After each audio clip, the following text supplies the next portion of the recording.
नमस्कार दोस्तों, welcome you to GK tricks. इस वीडियो में हम रीट एग्जाम्स के लिए आरबीएससी 6 क्लास के पॉलिटिकल साइंस का चैप्टर नंबर 5 से संबंधित सारे इंपॉर्टेंट प्रश्न हम इस वीडियो में कवर करेंगे। और देखिए, अगर आपने चैप्टर नंबर 1 से लगाकर 4 तक के प्रश्न नहीं देखे हैं तो वो आप इस चैनल को विजिट करके देख सकते हैं। और देखिए, साथ ही हमने 2018, 2016 और 2012 में जो पॉलिटिकल साइंस के क्वेश्चन पूछे गए हैं वो भी देखे हैं। आज हम इस वीडियो में पांचों चैप्टर के क्वेश्चन और आरटेट एग्जाम 2011 में जो प्रश्न पूछे गए थे पॉलिटिकल साइंस के वो भी देखेंगे। तो चलिए इस वीडियो की शुरुआत करते हैं। वीडियो अगर आपको पसंद आए तो लाइक करके हमें सपोर्ट जरूर करिएगा। फर्स्ट क्वेश्चन देखते हैं, सरकारें कितने प्रकार की होती हैं? 1, 2, 3 या फिर 4? देखिए, यहाँ पर करेक्ट आंसर होगा ऑप्शन नंबर थर्ड, सरकारें 3 प्रकार की होती हैं। कौन कौन सी? एक होती है राजतंत्रीय, सेकंड तानाशाह, थर्ड लोकतांत्रिक सरकारें। तो ये आप ध्यान रखिएगा। जनता द्वारा चुने गए प्रतिनिधि जनता की ओर से सरकार में भागीदारी निभाते हैं, उसे कहते हैं प्रतिनिध्यात्मक लोकतंत्र, तानाशाही, राजतंत्र, उपयुक्त में से कोई नहीं। तो देखिए, यहां पर करेक्ट आंसर होगा ऑप्शन नंबर फर्स्ट, प्रतिनिध्यात्मक लोकतंत्र। जनता के प्रति जवाबदेही और उत्तरदायी सरकार है राजतंत्रीय सरकार, तानाशाही सरकार, लोकतांत्रिक सरकार या फिर उपयुक्त में से कोई नहीं। देखिए, यहाँ पर करेक्ट आंसर होगा ऑप्शन नंबर थर्ड, लोकतांत्रिक सरकार। तो ये आपको ध्यान में रखना है, जो लोकतांत्रिक सरकार होती है ये जनता के प्रति जवाबदेह और उत्तरदायी होती है। सरकार का चुनाव कितने वर्ष की आयु पूरी कर चुके वयस्क नागरिक करते हैं? 18 वर्ष, 21 वर्ष, 25 वर्ष या फिर 30 वर्ष?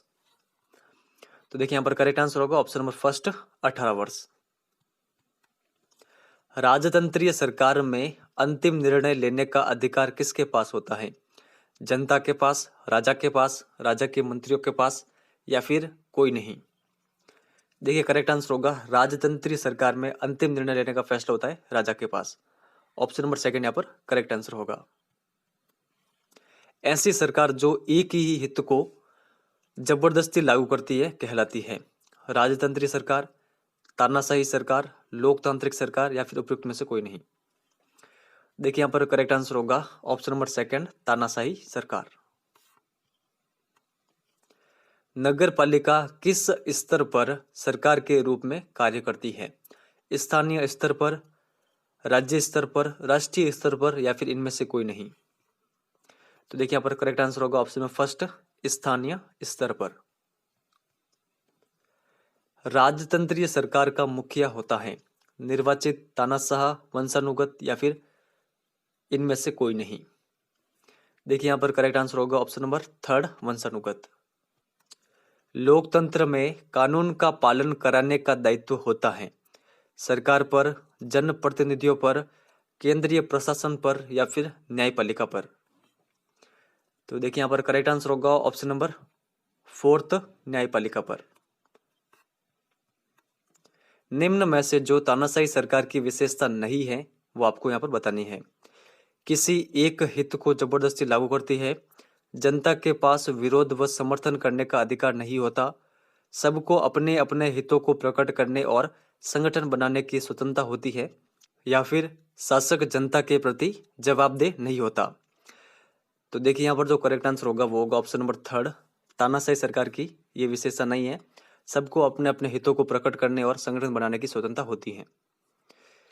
तो इस चैप्टर से इतने प्रश्न बनते हैं जो कि मैंने आपके सामने रखे हैं। अब हम आरटेट एग्जाम 2011 में जो क्वेश्चन पूछे गए थे उनको देख लेते हैं। तो फर्स्ट क्वेश्चन देखते हैं, भारतीय संविधान लागू किया गया, तो ये कब लागू किया गया? देखिए, यहाँ पर करेक्ट आंसर होगा 26 जनवरी 1950 को। ऑप्शन नंबर सेकंड यहाँ पर करेक्ट होगा। भारतीय संविधान का भाग 4 अनुच्छेद 51A में नागरिकों के कितने मूल कर्तव्य वर्णित हैं? 10, 12, 15 या फिर 11?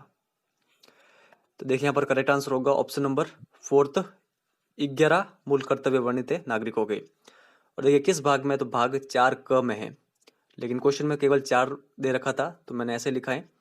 और अनुच्छेद अगर आपसे पूछे तो 51A में, 51A या फिर हम इसको हिंदी में क भी लिख सकते हैं। तो ये आप ध्यान रखिएगा। संविधान निर्मात्री सभा की प्रथम बैठक आयोजित की गई, तो ये कब आयोजित की गई थी? तो देखिए यहाँ पर करेक्ट आंसर होगा 9 दिसंबर 1946 को। भारतीय संविधान के 44वें संविधान संशोधन के पश्चात मूल अधिकारों की संख्या है 6, 7, 8 या फिर 5? देखिए करेक्ट आंसर होगा ऑप्शन नंबर फर्स्ट 6। पहले मूल अधिकारों की संख्या 7 थी। जो संपत्ति का अधिकार है उसको बाद में मूल अधिकारों से हटा दिया गया था। तो वर्तमान में अब 6 मौलिक अधिकार हैं।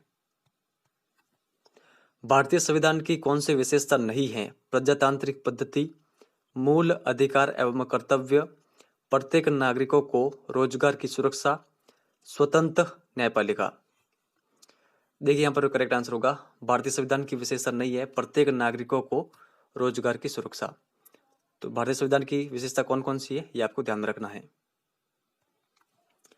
राजस्थान में लोकसभा के लिए निर्वाचित सदस्यों की संख्या है 21, 26, 30 या फिर 25? देखिए करेक्ट आंसर होगा ऑप्शन नंबर फोर्थ 25। भारत का राष्ट्रपति चुना जाता है भारत के नागरिकों के द्वारा, संसद के दोनों सदनों एवं राज्य विधानसभा के निर्वाचित सदस्यों द्वारा, प्रधानमंत्री एवं मंत्रिपरिषद के सदस्यों के द्वारा या फिर समस्त मुख्यमंत्रियों के द्वारा?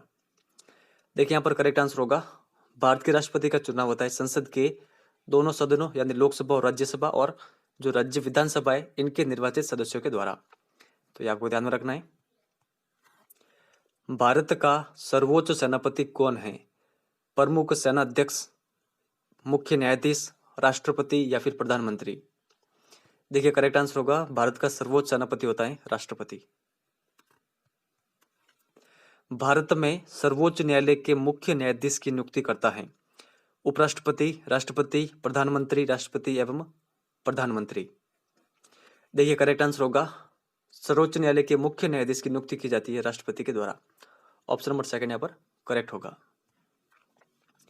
राज्यसभा का सभापति कौन होता है?